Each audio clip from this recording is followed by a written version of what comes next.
colonial powers, dictators, and oppressors only remain in power, whether it's for a week or it's for a century, because they have control over the thinking, the ideology of the people they're governing. It's never a physical fight. It's never, oh, they have more men and more military and higher technology, therefore they beat us. Syria, the HTS, which way they will adopt? Is it the democratic way, or you think there will be like Shura Council and things like that? Western powers, they realize is that people's motivations change after they come to power. HTS, being an organization which inherited from Al Qaeda, it went through some stages of transformation. At the same time, we see that it also Mhm. fought with Al Qaeda as well. How do you see it? Hafid al-Assad and Bashar after him for decades did absolutely nothing about Israel before the Sunni revolution. How come they did nothing about it? In the US, if a voter has a higher net worth and a higher income, then their influence on legislation is exponentially higher than someone who has a lower income and a lower net worth. It's Follow not, me, there yeah. is no such thing as democracy to begin with. There is no doubt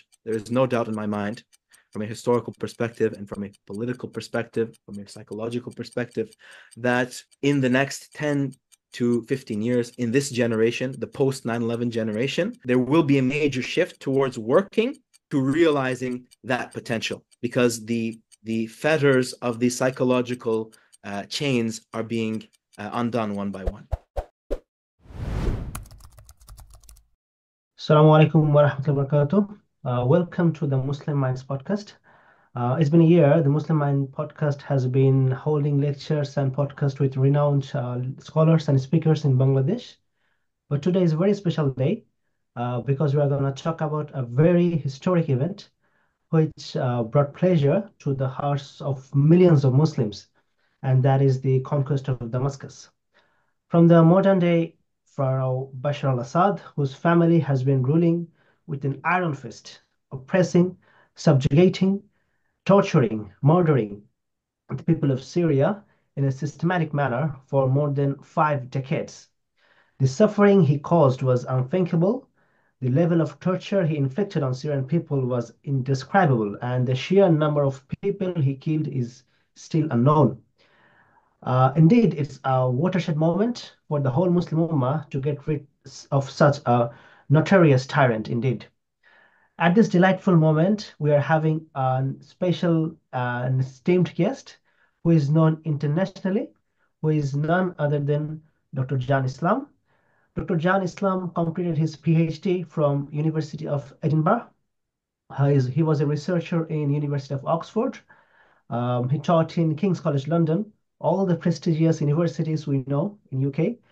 And he's an expert in political philosophy.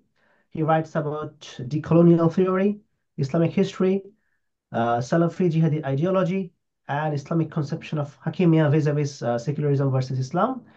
Currently, he is in Turkey. Um, Welcome, Dr. Islam. How are you?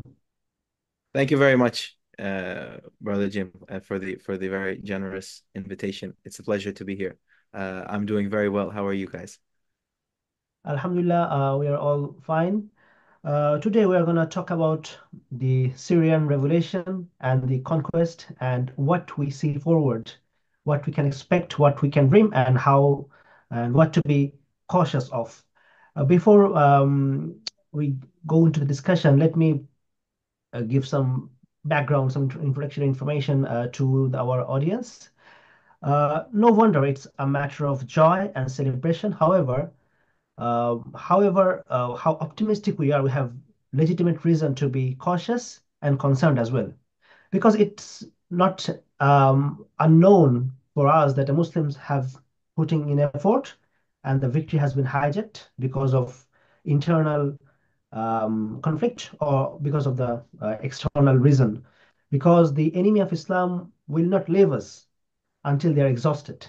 So it's a battle for hearts and mind, and we are fighting for the truth.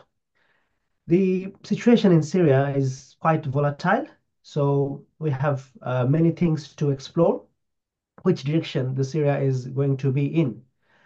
And Syria was our dream. I mean, I was in our youth when the Syrian revolution began.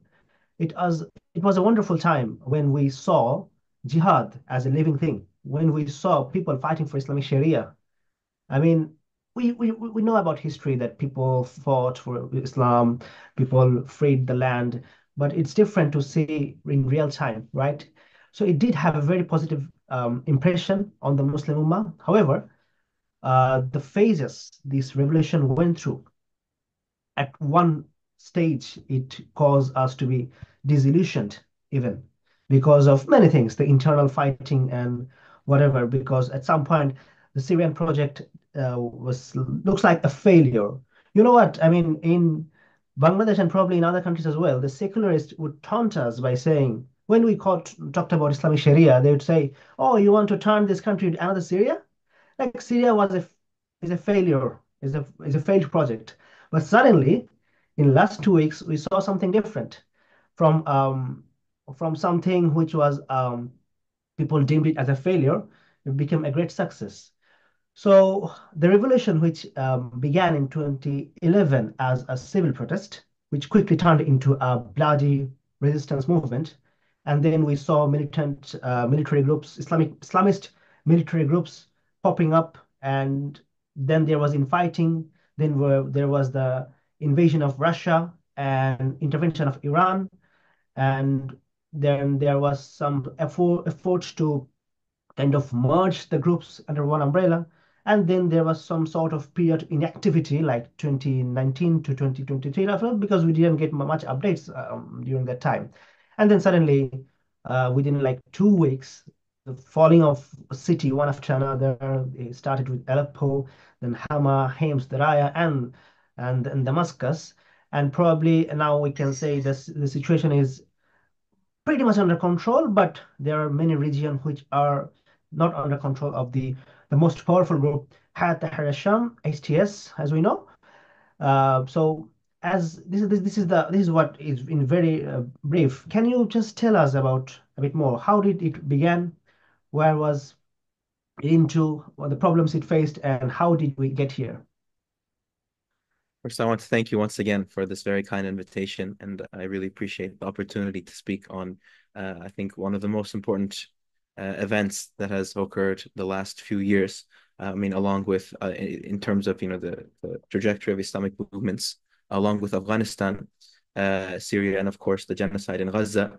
These are, whether they're positive or negative or they're a mixed bag, they are very significant, and it's important for every person as well as every Muslim to have an understanding of what's happening in the world in order to inform their own ideas, their own activity, and their own contextualization of history and geopolitics when trying to determine what their line of action should be.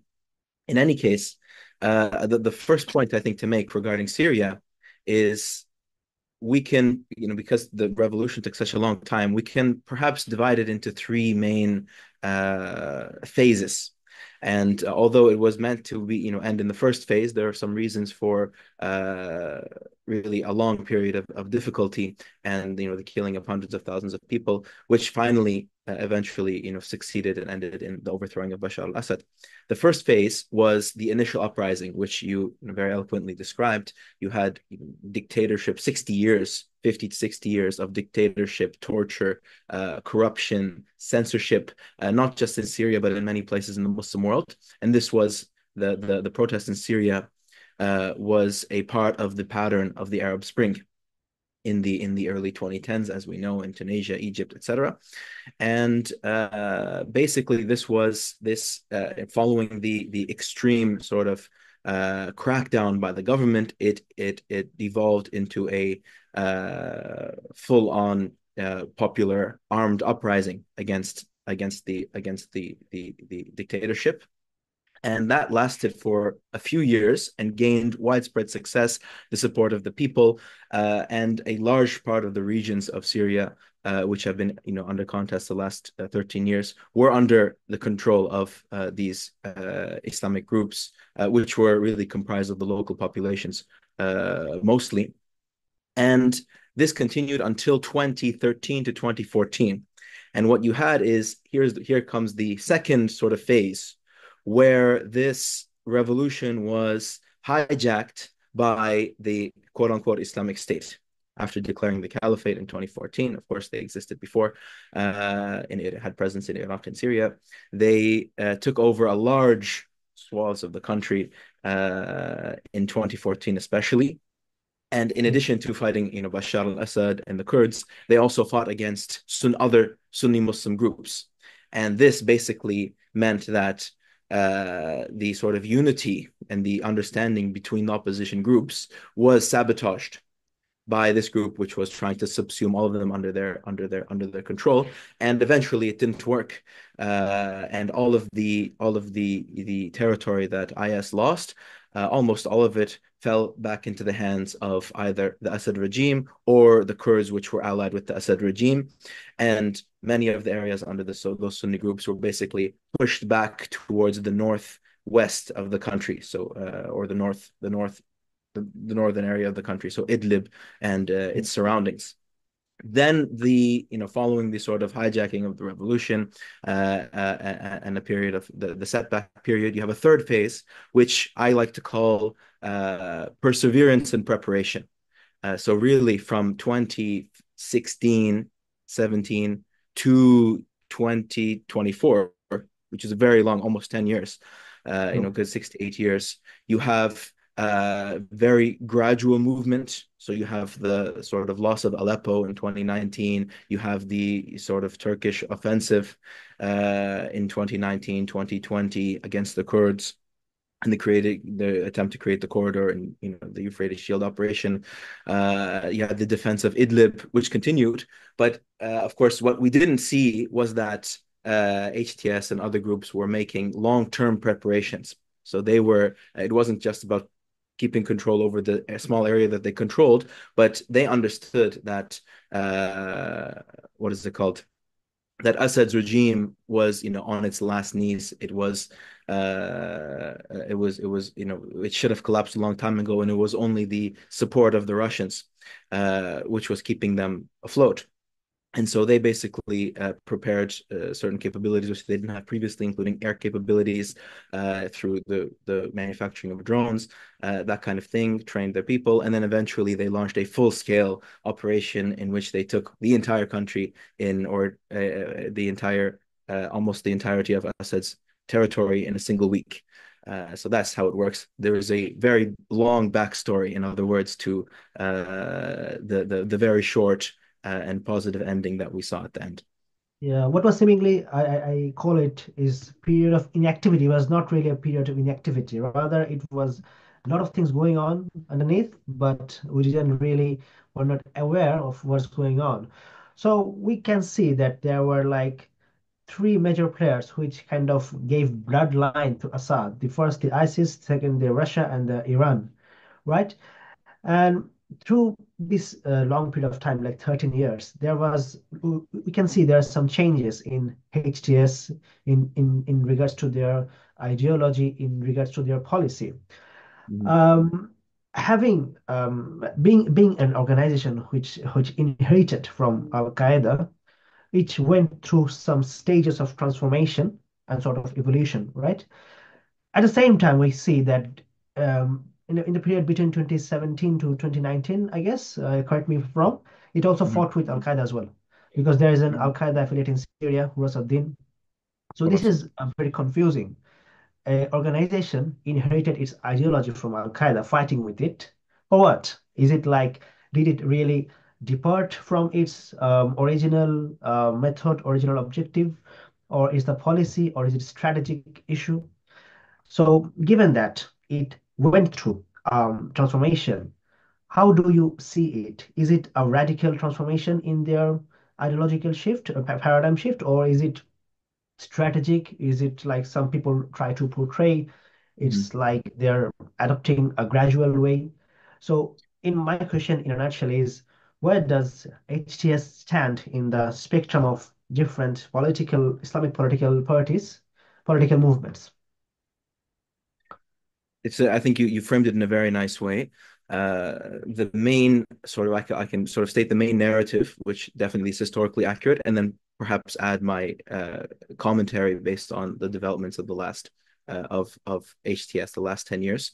So the traditional story is we have Abu Muhammad al-Julani, who is an originally Syrian, but he was sort of involved with the Islamic State, of course, before their declaration of the Caliphate, when they were still a part of Al-Qaeda, Central Al-Qaeda, and then the creation of Jabhat al-Nusra, and during the Syrian Revolution, where Al-Julani was sort of put on the top because of his political capabilities, because of his sort of military successes, and that kind of thing. Even though perhaps there were people who were more, let's say, Islamically qualified, so to speak, to lead the movement besides him. And so after he was sort of after he led the organization, which would later turn into HTS, there was a recognition that being affiliated with Al-Qaeda is politically damaging, because firstly, it basically prevents any foreign aid from reaching the country. It prevents any other, let's say, powers who would, let's say, Turkey, allow perhaps for the transferring of arms, across the border, or other forms of help. The point is that there's a lot to be gained from that, and it doesn't necessitate a change in the ideology. And so they basically went to Al-Qaeda and they said, look, we're planning on leaving. We're going to pretend, at least this is Al-Qaeda's narrative, we're going to pretend that we're no longer affiliated with you for these political reasons. And they accepted that. What happened afterwards, though, was that in addition to perhaps apparently breaking off that allegiance, it did occur in reality. And many of the people appointed by Al-Qaeda, which turned into Hurrasuddin, were sort of ostracized. They were alienated from the government, and many of them were on the wanted list of HTS for opposing the revolution. Whereas, I guess their perspective was that HTS is not fighting Assad anymore. From 2016 onwards, it's not doing a very good job, and we want to continue that fight. And they've refused basically to sort of unite on the terms that we understood in the beginning. And then when you have the support of Turkey, you start to see a number of changes in HTS and in Julani.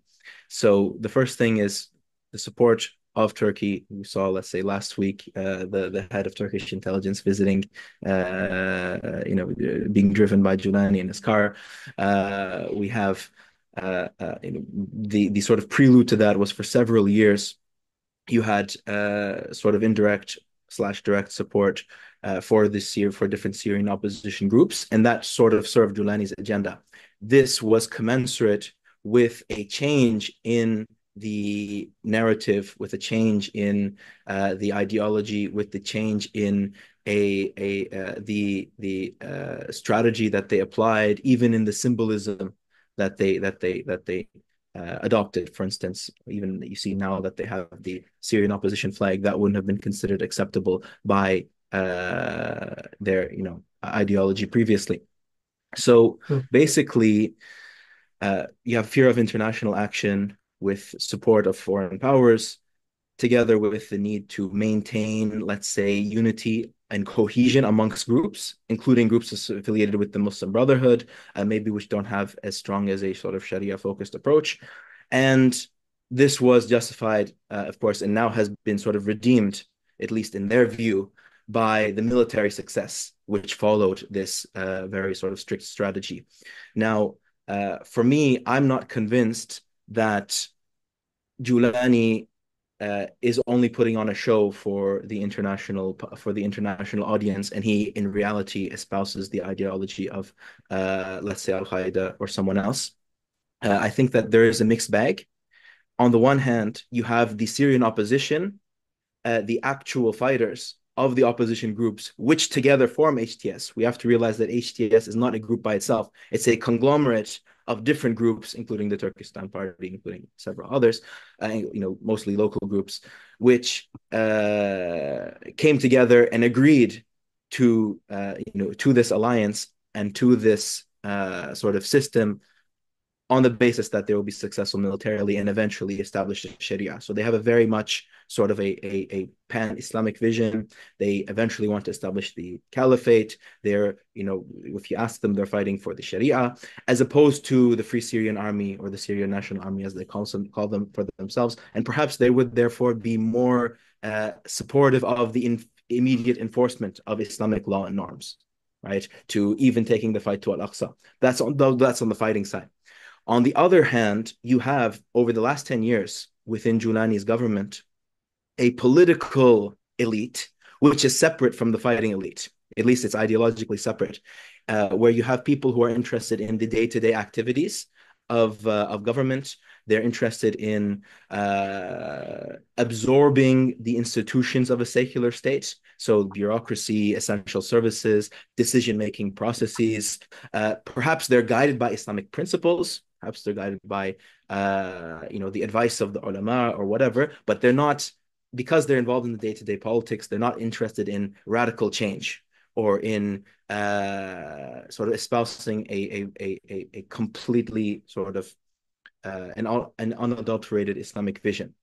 And so you have the bifurcation of these two elites. And now that the conquest is over and Syria is now in the hands of largely HTS, the question is that you have these two elites with very different worldviews and different political visions for a future Syria. And perhaps what Julani is thinking is something like Hamas, where you have sort of very internationally focused,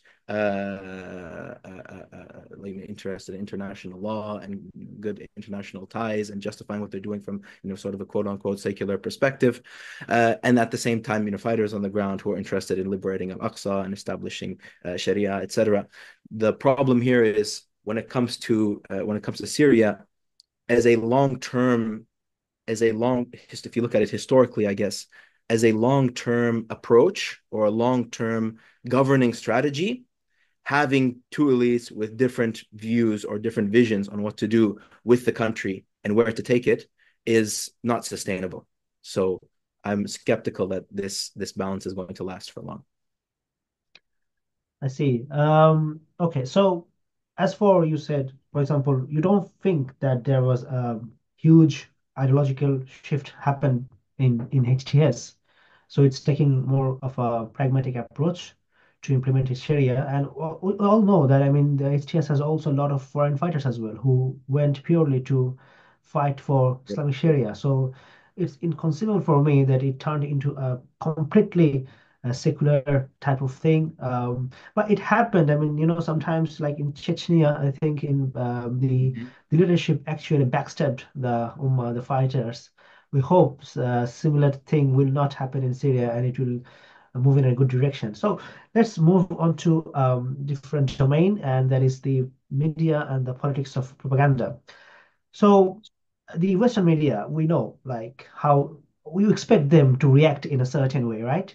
A group of mujahideen fought for years. The group is still designated as a terrorist group. The leader whose head has a bounty on it. They managed to conquer the one of the most strategically important, geopolitically important land, Syria, and we expect the Zionist-backed media to react in a very negative manner. I mean, that's what we have been seeing last few decades, right? They will we expect them to attack them, vilifying them, demonizing them, creating a moral justification for intervention, the governments, and then we'll create a narrative. And these are the hotbed of terrorists, and they need to be dismantled, neutralized, and things like that. But that's what we didn't see from the Western media till now. They're a bit like skeptic. We'll come to the Russian and pro-Russian and pro-Iran media later on, but why the Western media is not being kind of in a mode of all-out media war against them? It's kind of taking a cautious approach. Is it Yes. because the interest aligned with them? Is it because they trust them? What do you think? What's their motive and what they're gonna do about Syria? First thing I would say, and by the way, all of your questions are excellent, and they're so well put that they even answer you're answering them yourself to some extent, but I'll try to have some input. Um, there is My view is that Western powers, firstly, I'm not convinced with the narrative that uh, the Islamic ideology espoused by the likes of Julani or any other Sunni opposition group, I'm not convinced, as let's say the pro-Assad and the quote-unquote anti-imperialist or the pro-axis of resistance Iran/Russia supporters, I'm not convinced with their narrative that Sunni Islamic ideology is a tool of the West in order to sort of disunite the Ummah and bring chaos and destruction and that kind of thing. And I'm also very much, if you look at some as someone in the field who wrote my PhD thesis and many studies in the field of terrorism studies and know how Western powers think in terms of counterterrorism, they're definitely not convinced that someone or groups with this ideology can in any way be amenable to the West. It's simply not going to happen because even the idea that you could have, Bangladesh was really a good example of this. You saw the fear that the opposition groups had of even something like a Shahada flag, even saying that we're Muslim, even saying that it's Islamic, even saying, the word Sharia is like the scariest word you Chanting can. Allahu Akbar is Yeah, Allahu Akbar is it's like, really causing a lot of tension. and even to see that the US, for instance, supported the coup against Mohammed Morsi, whereas Mohammed Morsi was the most sort of mediocre or quote unquote Moderate. moderate Yeah. secular guy in the Muslim Brotherhood. If they did that to him, what would they do to someone with a real Islamic ideology? Now, here's what I do think the Western powers are doing. I don't think they trust him. I definitely believe that they see the Syrian opposition as at least their long-term enemies. But what they want to see is this, and they're doing the same thing. They're doing the same thing with Afghanistan, which is the wait and see approach, in addition to an external pressure approach. So the fight against, let's say, the Muslims in Afghanistan, they invaded for 20 years, they bombed, they killed, but it didn't work. So if physical force is not working, it didn't work in Syria, it didn't work in Gaza, it didn't work in Afghanistan, then it's not going to work in Syria as well. So if that's the case, then what can they do? And what they realize is that people's motivations change after they come to power. This is politics. This is human nature. So in the beginning, there was one official that a friend of mine was speaking to from the Islamic Emirate. He said that there's one thing Afghans love to fight, but there's only one thing they love more than fighting. Guess what? Money. Meaning what? They can fight and they'll kill and they'll happily sacrifice themselves and their families to fight the Americans. But now that they're in power, they will actually capitulate their ideology or they'll capitulate certain things that they wouldn't have otherwise in order to, let's say, accept foreign donations or foreign aid or international investment of China and that kind of thing. So what they're saying is that we've seen Julani's shift from Islamist to more like civilian democratic. If we welcome this, or at least we don't attack it, then there is a chance instead of the stick, we can move towards the carrot. And we can incentivize the moderate elements within the Syrian opposition to basically work towards a secular state. And a secular state is basically I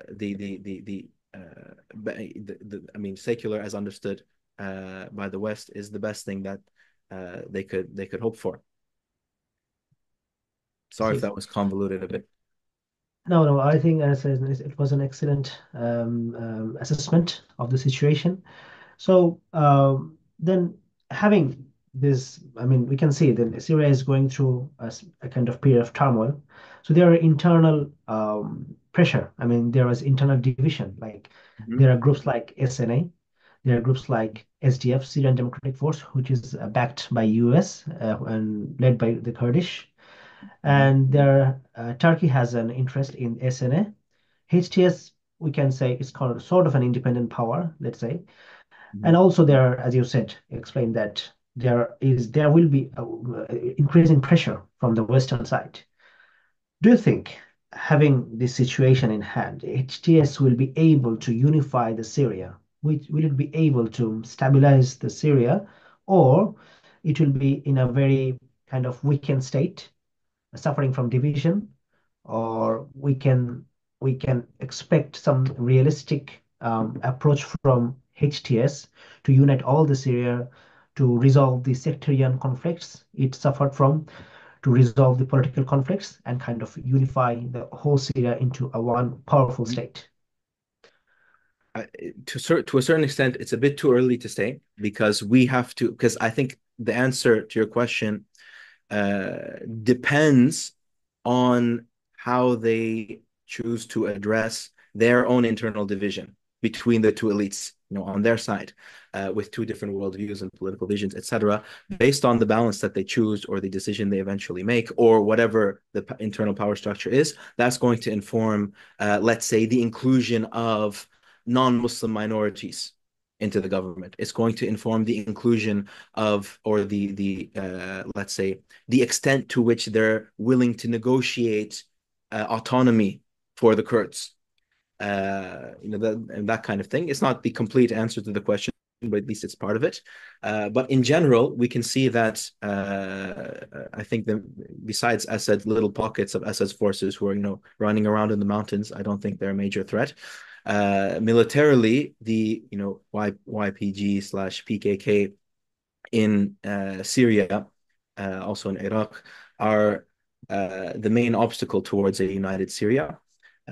Turkey is happy to exploit the situation by providing idea, or at least ostensibly providing whatever support it can, at least or at least that's probably what they will do in the long term, because they have their own interests against the Kurds, against these Kurdish groups rather, and definitely in whether it's going to be a treaty, or there's going to be some kind of federation, or there's going to be a subsuming of that rule under a sort of united Syrian regime, that's going to be resolved through fighting in the beginning. So we have fighting in Deir ez-Zor and Deir ez-Zor, in Manbij, in a few other places in a few major cities right now, and eventually that's going to it'll pan out, and those areas will begin to sort of become subsumed onto the system. That's the first thing. The second thing is, we know that Julani has hinted towards a representative system with all factions, or at least a large number of factions, which will ideally carve out, in his view, a legal framework, a constitution, a rule of law, and he doesn't really ascribe substance to it.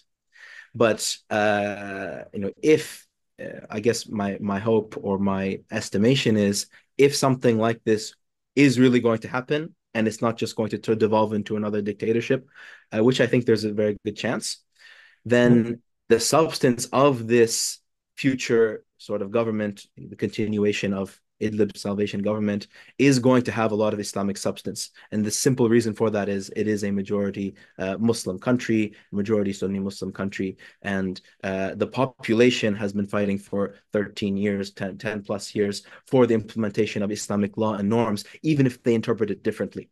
At the same time, there's going to be a sort of some extent of secularization, or at least the adoption of aspects of the secular state, even if it's not an ideology. So, for instance, the bureaucratic system, the visa system, foreign relations, the legal system, education, these kinds of things will remain in place, and likely they will slowly be transformed towards a framework that can be. I do not think it will be groups outside of HTS.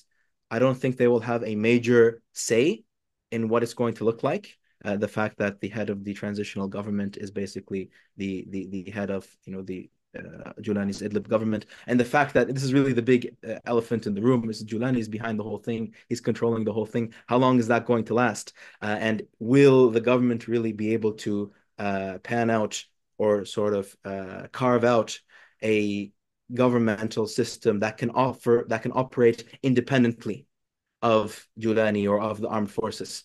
And I don't think that there's an easy question to that. And only time is going to tell, because it depends on Julani himself. It depends on the internal conflict within HTS, and it also depends on the extent to which other groups involved in the process will sort of resist, or their ability to remain autonomous during the decision-making process. Okay, so let's say in a scale, at one end you have groups like ISIS, which talks about the caliphate, the global ummah, and implementation of Sharia in its totality.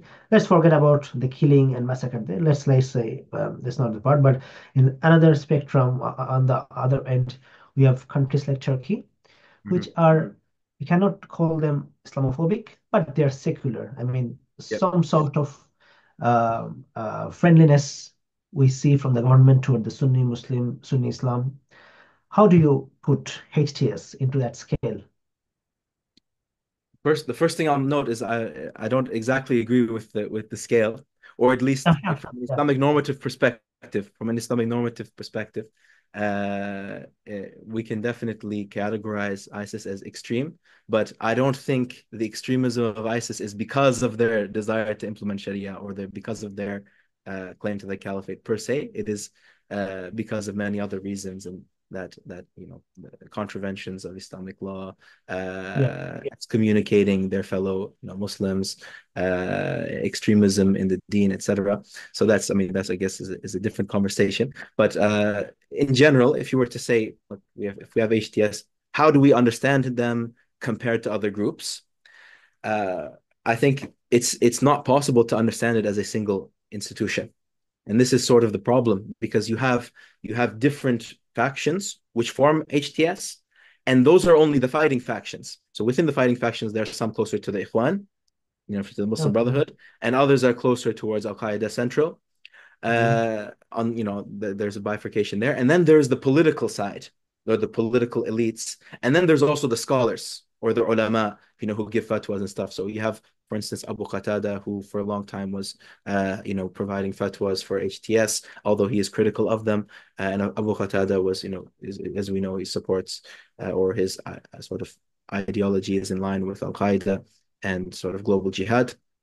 And then you have other sort of let's say more secular leaning or democratic leaning ulama, who are interested in creating that kind of vision for government.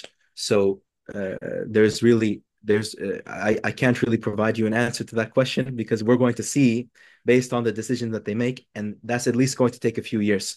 I can predict that Yeah.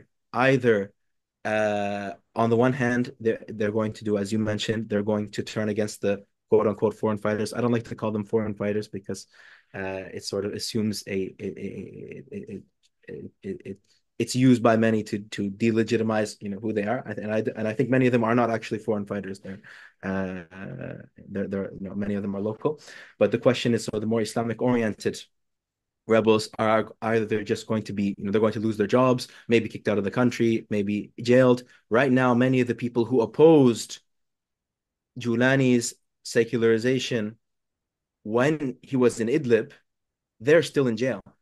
So Julani has no problem freeing Assad soldiers, but he is still holding political prisoners who opposed his own rule. So I think that this is one area that either that's going to expand, and eventually there's going to be more secularization, perhaps with Julani at the top of that, or at least behind the process in the background controlling things, or it's going to be they're just sort of putting on a show similar to the Islamic Emirate. They're capitulating on some small areas, and we could put a flag there. You can have some people from Assad's previous regime, and we can control them and make it look like everybody is, not everyone has to wear hijab and that kind of thing. But eventually, it's going to work towards long-term Islamic change. Or they're trying to basically merge the two into one and hope that the fighters with that ideology and the political elites with that ideology will sort of maintain in a balance. I think that is the only option. I think that's the option they will pursue, but I also think it's the option which will not be it's the only option that's not sustainable in the long term. Even if it works the next 5 to 10 years, it's not going to work for the next 50 years. I see. One thing you mentioned about hijab, I mean, the women rights is a very contentious issue for any Muslim countries. For Mm-hmm. example, from the Taliban in Afghanistan, they made it absolutely crystal clear that they were going to implement the Sharia, and Mm-hmm. they step by step they basically put many restriction on women rights according to the Western framework, which we agree with or not. That's a different discussion. But this they made very clear they will follow the Sharia, whether it's regards to women rights or minority, whatever. What approach HTS might take in regards to this type of sensitive matters like women rights, minority, as there are many minority section people in Syria. What do you think? How they're gonna take a secular approach, or they're gonna? Here's one area. Here's one area, and these are exactly the areas that the topics you mentioned. So minorities and women, but especially minorities.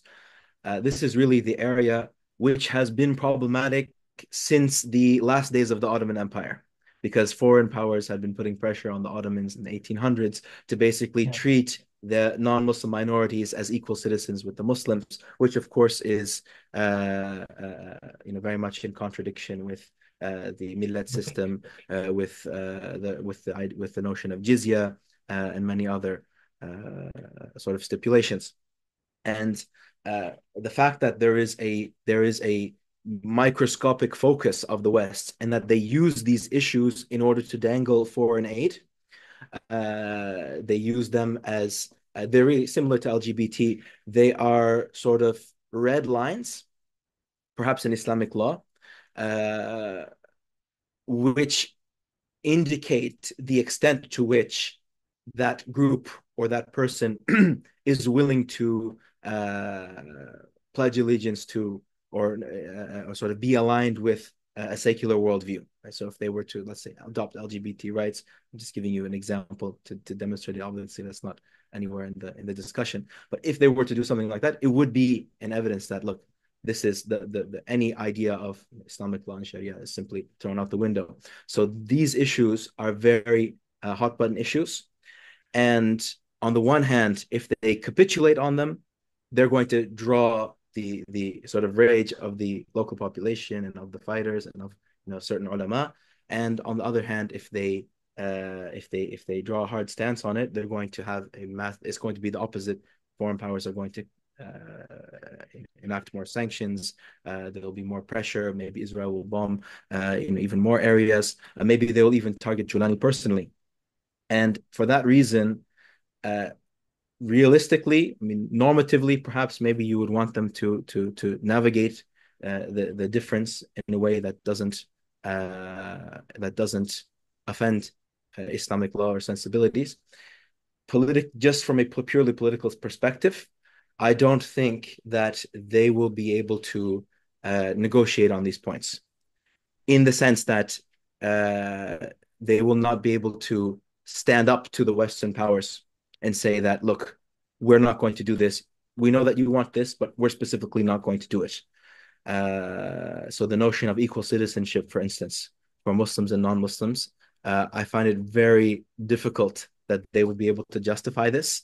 Perhaps what they might try to do, and this is similar to what the Ottomans did, is change the vocabulary, perhaps adopt an Islamic framework, but change the vocabulary in order not to offend foreign powers.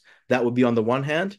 Or if they're trying not to offend the Islamic side of the population, they will not adopt an Islamic framework, but they'll use Islamic ideology or use Islamic terms in order to please that side of the population. Which side are they going to go to?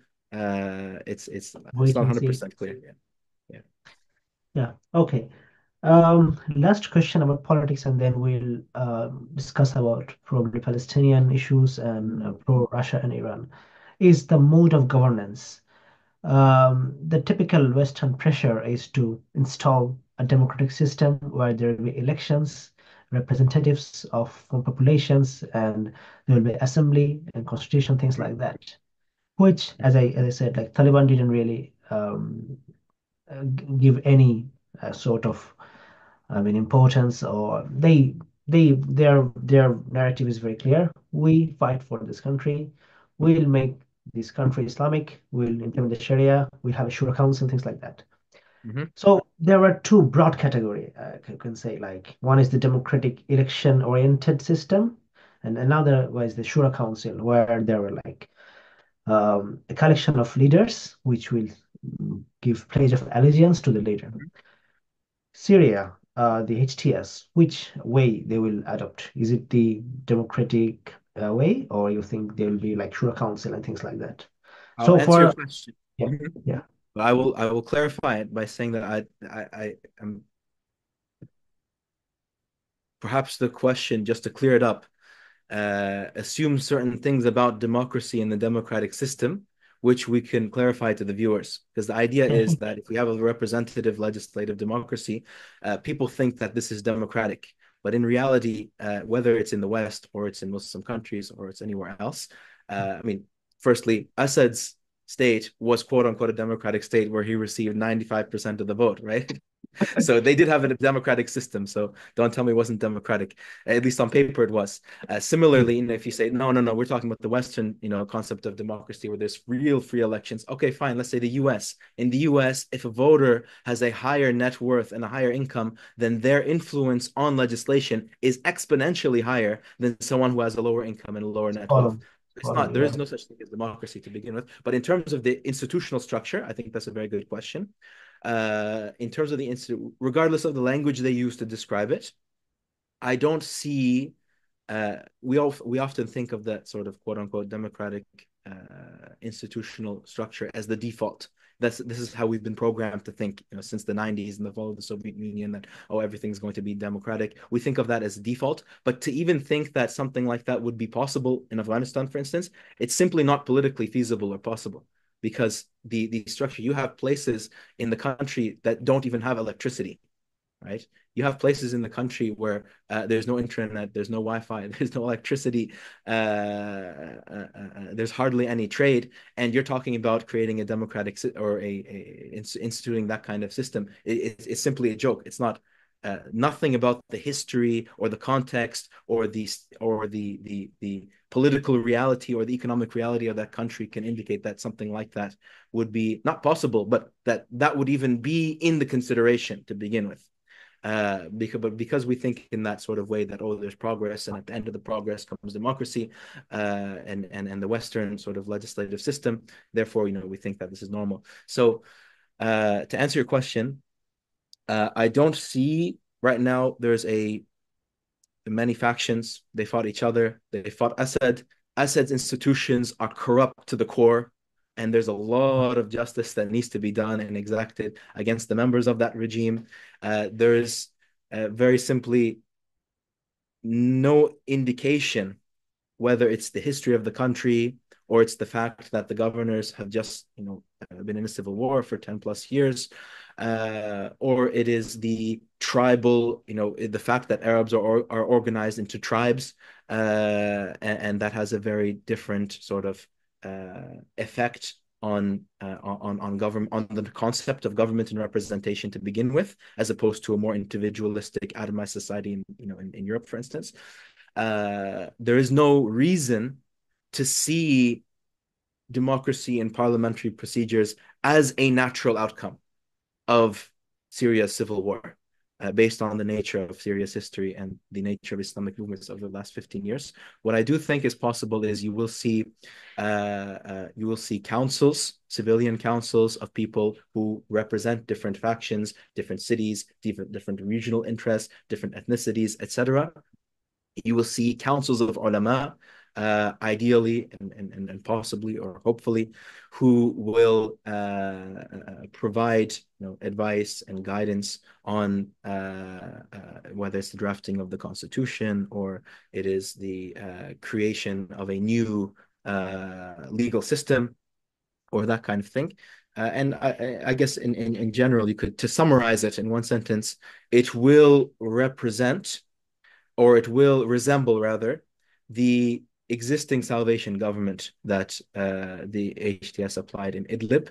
That will be probably largely recreated with some caveats. And it also means that things like Islamic criminal law will not be implemented. Islamic commercial law, it would be really difficult to move, away from interest, whether it's the international system or it's in the currency. Those are, I think, HTS views them as long-term goals that eventually we can achieve, but not something that's currently possible. Thank you. Thanks for your assessment. And let's talk about the Palestinian issue. So since 7th October 2023, it has a period of really a sadness for Muslim Ummah.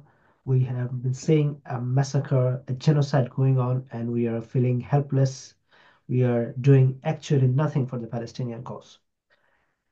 Assad has been portrayed as an anti-imperialist, as a guy who is anti-Israel, who has been serving the interest of the Sunnis by protecting them as a border guard of the Sunni Muslims.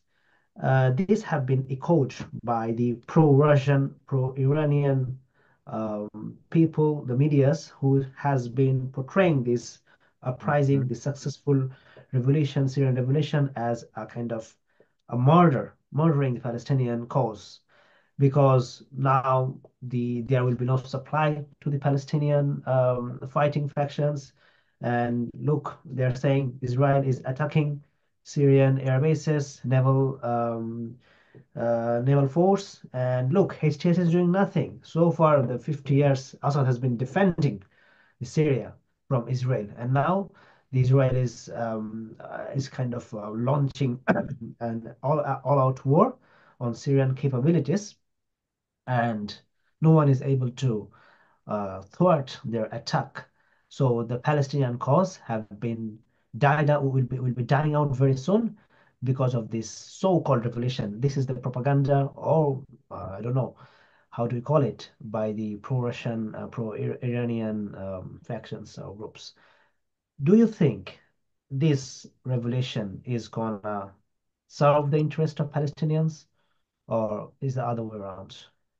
I think that the operation of Al-Aqsa flood was for the liberation of Al-Aqsa. It wasn't for the success of Palestine at the expense of the Muslims in Syria.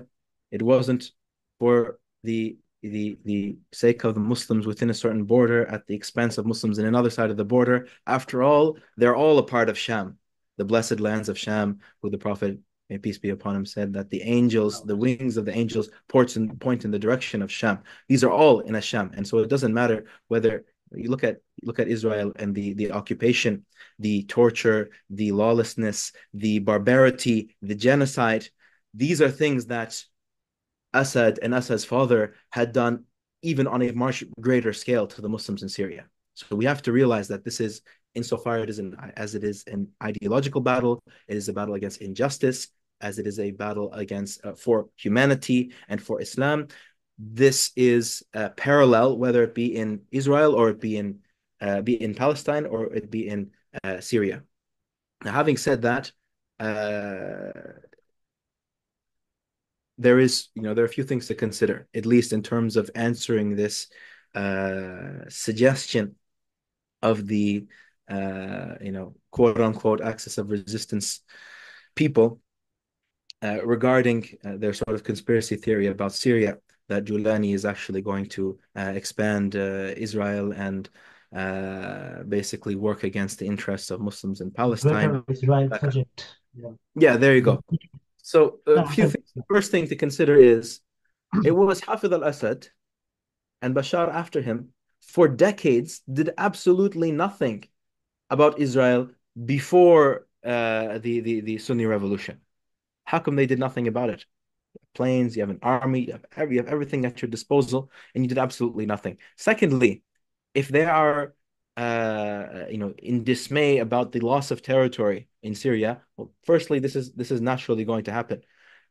If Israel and Assad were on the same side and they understood that, in other words, Israel doesn't want Hamas's bodies knocking on the door of Al-Aqsa, this is something that Assad also agrees with because he's the one in charge of the country and oppressing the Sunni Muslims. And it's something that Israel also agrees with. So it makes perfect sense that they would make a political allegiance and say, look, let's not bother each other. Iran does the same thing, right? They're sort of tickling each other by sending a few missiles which don't kill anybody back and forth.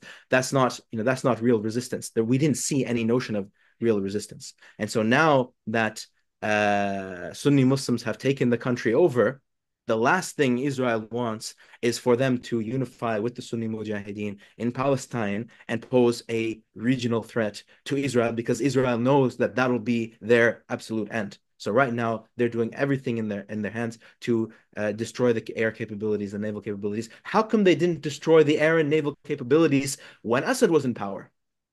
We're not asking ourselves that question because they weren't a threat. At the same time, Lebanon, they're also attacking Lebanon. They've taken over quite a large, expanse of Lebanon. They've killed, thousands of people, innocent civilians, and members of Hezbollah. They've done all of that. And what has the reaction of Iran been? What has the reaction of Assad been? What has the reaction, of other sort of Shi'i powers and groups been? What has the reaction of Lebanon been?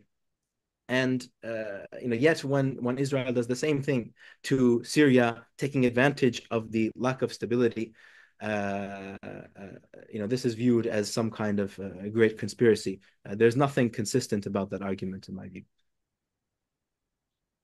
Okay, so we are almost hitting the end. So I would like to ask you one thing about the Middle East in general. What happened in 2011 was the Arab Spring. Almost all countries were touched by the heat of the Arab Spring. So Syria was the third country, if I'm not wrong, that was hit by the tide of Arab Spring, and then we saw the change. Do you think this huge change, what happened in Damascus, is gonna knocking door the neighboring countries? Do you expect anything gonna change internally in those countries? Because naturally, Arab people, they feel very connected to each other, and there has a kind of an effect. This type of event, yeah. Colonial powers, dictators, and oppressors only remain in power, whether it's for a week or it's for a century, because they have control over the thinking and the ideology of the people they're governing. It's never a physical fight. It's never, oh, they have more men and more military and higher technology, therefore they beat us. It is, as the Arabs call it, the Arabs of the Enlightenment, the Nahda period, they call it al-harb al-fikri, the intellectual war. The intellectual war has been won by colonial powers, by modernists, by secularists. And this has had a very damaging effect on the potential of the Muslim Ummah, on their potential for creating change on a local and a global level. Because the very first thing that prevents that person from resisting oppression, it's not the physical inability. It is the psychological barrier saying, wait a second, Assad is so powerful, he's so strong. How could I possibly oppose that? How could it be worth me losing my wife and my children and my job and my business just to oppose that? I'm just going to get killed. This psychological war, because it has been impressed upon the hearts of Muslims around the world, is the reason for that failure. Events like Syria and Afghanistan and Somalia back in the late 2000s, where you see real systemic political change, as flawed or as criticism, sort of as much criticism is worthy, right? Despite that, the fact you actually see overturning of the systems, it shows you the few things. Number one, that it is possible with patience and perseverance. Number two, it is possible to overthrow leaders who you otherwise thought were completely invincible. We had this in Bangladesh for a long time. Oh, how could you do this? How could you do that? And all of a sudden, these things happen in 1 week. So the idea that a person who's the average Muslim sitting in the West or somewhere else in the world is sitting there and all of a sudden wakes up and the entire government has changed and everything has changed shows you that if this is possible on a local level, it's also possible on a global level. And so there is no doubt in my mind, from a historical perspective and from a political perspective, from a psychological perspective, that in the next 10 to 15 years, in this generation, the post 9/11 generation, there is a major shift towards, there will be a major shift towards working to realizing that potential, because the fetters of the psychological chains are being undone one by one. Excellent, excellent. What you said reminds me what happened in July in Bangladesh. You know, Mm-hmm. the ruling party which was kicked out, Bangladesh Awami League, was in power for about 15 years. Mm-hmm. The university campuses, they were being ruled by their student wing, which are basically a bunch of thugs, Yeah. which his name is Bangladesh Chhatra League, the student Yeah. league, basically. You know, they have been beating students, controlling the politics and everything for 15 years. They were kicked out in one night. Just within a night, the general students gathered together and kicked them out in one night. That was a shock. That was a Mm-hmm. shock to the whole government party. I mean, what we have done in 15 years, and they couldn't withstand the general students with all their, the weapons and things like that.